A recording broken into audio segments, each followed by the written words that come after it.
इमरान खान साहब की जानिब से असम्बलियों से इस्तीफे के ऐलान के बाद हुकूमती लायहा अमल आपको क्या नज़र आ रही है? क्योंकि हुकूमत की जानिब से अभी तक कहा गया है कि शायद तहरीक अदम एतमाद अपोजिशन की जानिब से पेश की जाएगी पंजाब में।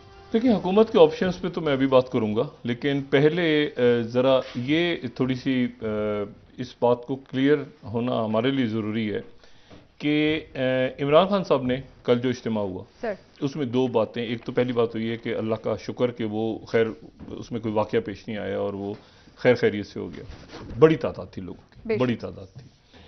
अच्छा, और वहाँ पर जो उन्होंने ऐलान किया वो ये था कि हम असम्बलियों से इस्तीफों पे अब मुशावरत करेंगे, गालिबन इस तरह की जी बात है। बिल्कुल।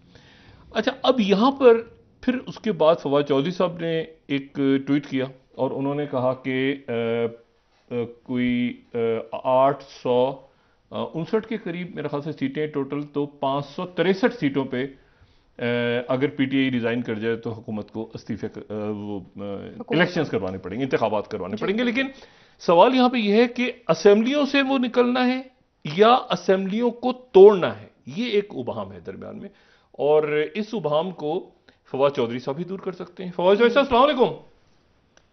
जी, अस्सलाम वालेकुम। फवाद चौधरी साहब, ये बयान कीजिएगा कि असेंबलियां तोड़ने की बात हुई है या असेंबलियों से इस्तीफों की बात हुई है अभी, या उसमें मुशावरत होगी? नहीं, जो दो असम्बलियां हैं पंजाब और केपी, वो तो जाहिर है कि हमारी गवर्नमेंट है, वो असम्बलियां तो तहलील होंगी। अच्छा। जो बलूचिस्तान और सिंध है वहां पे हमारे रेजिग्नेशन होंगे, और इसी तरह से जो नेशनल असम्बली है वहां पे भी जो है वो रेजिग्नेशन होगा।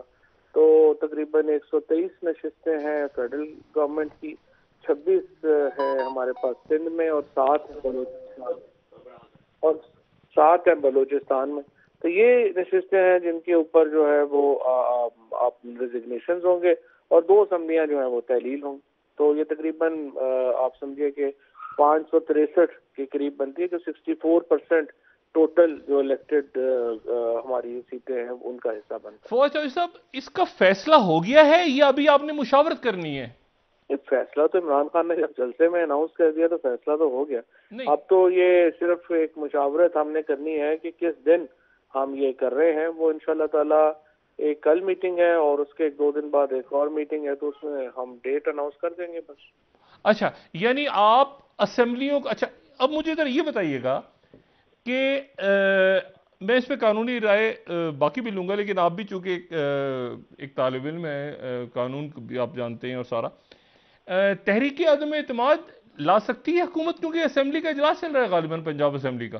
जो पंजाब असेंबली के हुकूमत से मुराद यानी वफाकी हुकूमत। जी, उसमें पंजाब असेंबली के रूल्स ऑफ बिजनेस में तो यह है कि अगर इजलास चल रहा हो तो आप कॉन्फिडेंस वोट या वोट ऑफ नो कॉन्फिडेंस नहीं ला सकते। लेकिन अगर ले भी आए, लेट से आप रूल्स ऑफ बिजनेस को एक दफा कानून को पीछे कर दें, पॉलिटिकली भी आप देखें ना, आप अगर लाएंगे तो 3 दिन में आपने 186 बंदे पूरे करने हैं, जो जाहिर है कि इनके पास नहीं है, और 3 दिन में आपकी जो नो कॉन्फिडेंस मूव है वो खत्म हो जाएगी और यही स्टेटस दोबारा बहाल हो जाएगा। तो आप फिर असेंबली तोड़ लेंगे, उसमें क्या फर्क पड़ता। अच्छा, यानी असेंबलियां तोड़ने पे परवेज इलाही साहब का भी आ गया बयान, उन्होंने भी हमायत, उन्होंने कहा जिस वक्त इशारा करेंगे मैं असेंबलियां तोड़ दूंगा, और जाहिर है केपी में भी आप तो आप ये कह रहे हैं कि अगले 2-4 दिनों में आप असेंबलियां तोड़ने जा रहे हैं बाकायदा?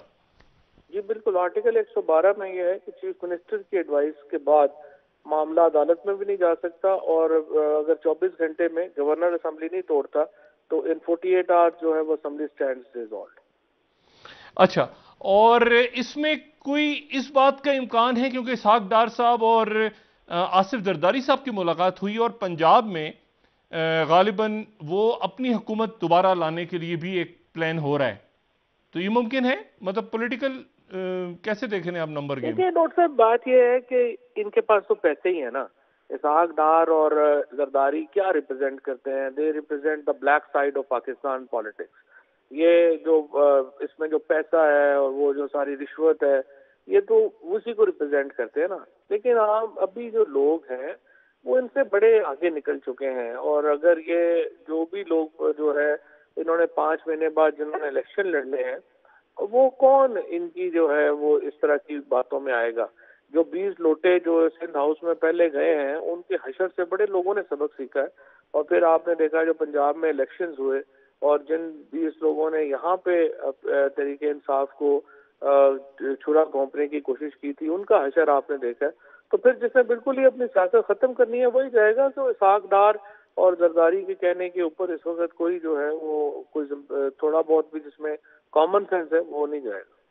अच्छा, यानी आखिरी बात आपसे फवाद चौधरी साहब, तवक्को की जाए कि इसी हफ्ते आप ये ऐलान कर देंगे, आने वाले हफ्ते में?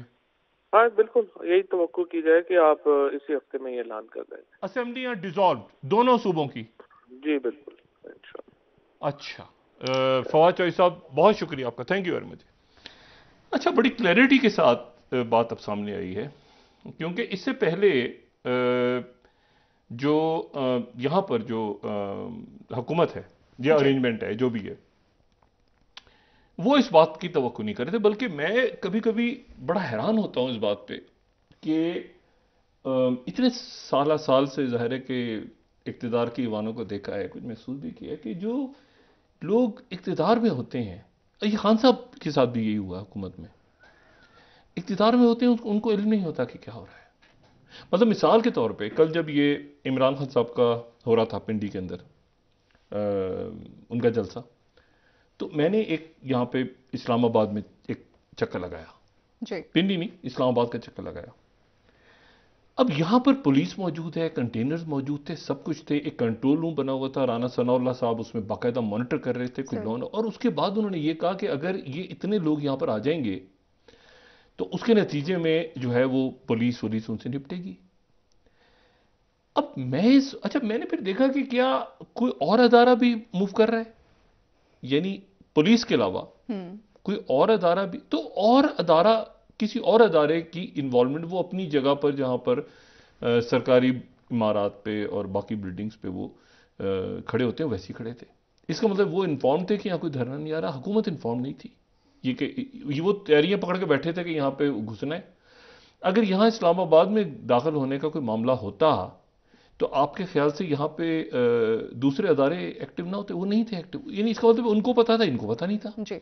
इसी तरह से ये जो इमरान खान साहब ने ऐलान कर दिया, अब इसमें दो तीन बातें अहम। पहली बात तो ये कि जब से ये मुझे नहीं पता कितने हफ्ते हो गए हैं या महीने हो गए हैं, कितने पंजाब असेंबली का इजलास चल रहा है, अभी भी चल रहा है। परवेज इलाही साहब ने वो इजलास जारी रखा।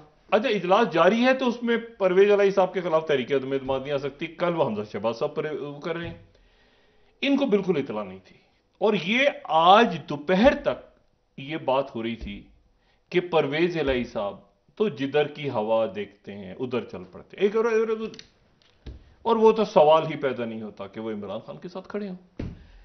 अच्छा, मैंने उसके बाद ये हुआ कि मुनस इलाही साहब को मैंने मैसेज भेजा। हुकूमत की शख्सियात से मैं एक वजीर हैं उनके, मैं नाम यहां पे नहीं लेना चाह रहा, उनसे मैंने पूछा, वो 100% इस बात पे उनका कहना यह था कि हम परवेज इलाही साहब को, हमारे लिए कोई मसला ही नहीं परवेज इलाही साहब को लाना।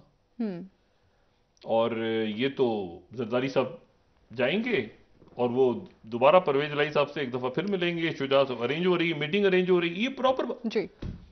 मैंने कहा अच्छा। उन्होंने कहा मुनस इलाही तो बाहर है, आपको नहीं पता मुनस इलाही को? नहीं, ये तो परवेज इलाही साहब का, और वो क्यों तोड़ेंगे असेंबली में।